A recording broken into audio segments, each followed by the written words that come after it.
नमस्कार। टुडे हिमाचल में आपका बहुत बहुत स्वागत है। मैं हूं आपके साथ भावना रेनॉल्ड और चलिए देखते हैं शाम की बड़ी खबरों को फटाफट। चामुंडा से भाखड़ा तक 250 करोड़ से विकसित होगा देवी दर्शन रूट, लोगों को मिलेगा ये फायदा। शक्तिपीठ श्री नैना देवी जी और पर्यटन स्थल भाखड़ा अब सीधे देवी दर्शन रूट परियोजना से जुड़ेंगे। कांगड़ा में चामुंडा देवी से भाखड़ा तक करीब 70 किलोमीटर के रूट विस्तारीकरण पर करीब 250 करोड़ रुपए खर्च होने का अनुमान है। परियोजना के विस्तारीकरण से जहां कांगड़ा और हमीरपुर के लोगों को श्री नैना देवी जी पहुंचने के लिए वाया ऊना सफर से छुटकारा मिलेगा, वहीं इन जिलों के किसानों और बागवानों को भी इसका लाभ मिलेगा। चुनाव आचार संहिता से पहले प्रदेश सरकार ने ट्रांस 2 में देवी दर्शन रूट को मंजूरी दी थी। अब हिमाचल प्रदेश सड़क एवं अन्य अवसंरचना विकास निगम ने इसकी डीपीआर पर काम शुरू कर दी है। विश्व बैंक के मानकों के अनुरूप डीपीआर बनेगी। विश्व बैंक के सहयोग से ही इसका काम शुरू किया जाएगा। एचपीसीए स्टेडियम धर्मशाला में हाइब्रिड पिच हुई तैयार, जाने इसके सभी फायदे। Himachal Pradesh cricket association cricket में तकनीकी प्रगति को अपनाने में हमेशा सबसे आगे रहा है। हाल ही में राज्य में क्रिकेट की शासी निकाय एचपीसीए ने अपनी अभ्यास सुविधाओं में हाइब्रिड पिच तकनीक शुरू करने के लिए एक रोमांचक पहल की है। ये कदम ये सुनिश्चित करेगा कि अभ्यास पिचें उच्चतम गुणवत्ता वाली हो, क्योंकि पारंपरिक सतहें कठोर प्रशिक्षण कार्यक्रम का सामना नहीं कर सकती है और जल्दी खराब हो जाती है, जिससे खिलाड़ियों के लिए अभ्यास के मूल्यवान अवसर सीमित हो जाती हैं। अटल टनल के नॉर्थ पोर्टल के पास गिरा हिमखंड, चंद्रा नदी का बहाव रुका। अटल टनल रोहतांग के नॉर्थ पोर्टल के समीप हिमखंड गिरने से चंद्रा नदी का बहाव अवरुद्ध हुआ है। लाहौल स्पीति पुलिस ने लाउडस्पीकर के जरिए से सुबह आसपास आए पर्यटकों को आगाह किया है कि नदी के तट पर न जाएं। कभी भी नदी विकराल रूप धारण कर सकती है। नदी का जलस्तर सिस्सू की तरफ कभी भी बढ़ सकता है। पुलिस ने क्षेत्र में पेट्रोलिंग शुरू कर दी है ताकि कोई भी पर्यटक अनजाने में नदी तट की ओर रुख न करे। रंग बिरंगी ड्रेस में नजर आएंगे स्कूली छात्र। सरकारी स्कूलों के छात्र भी जल्द ही रंग बिरंगी पोशाकों में नजर आएंगे। शिक्षा विभाग ने स्कूलों को वर्दी के 6 विकल्प मुहैया करवाए थे।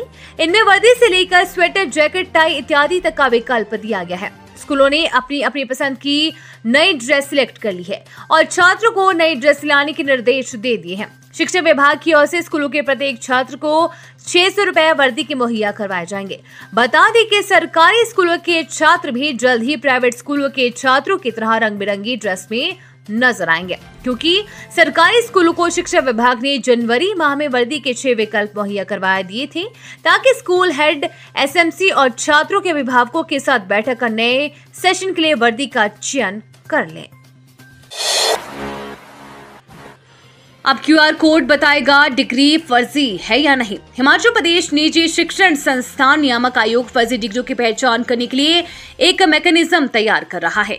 इसमें क्यूआर कोड स्कैनिंग जैसी व्यवस्था तैयार की जाएगी ताकि आसानी से फर्जी डिग्री और मार्कशीट न बनाई जा सके। सभी निजी बीबी को साल में नियामक आयोग को छात्रों के दाखिले का रिकॉर्ड सौंपना होगा। हर साल ये रिकॉर्ड भी देना होगा कि कितने छात्र पास आउट हो गए हैं।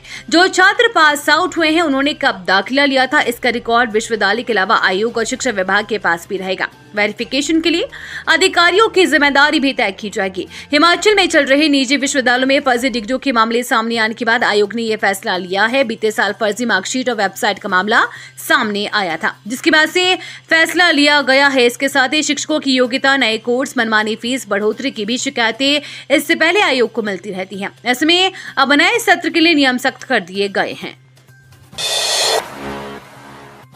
ओकओवर में कांग्रेस आज बनाएगी चुनावी रणनीति, सीएम सुक्खू ने बुलाए विधायक।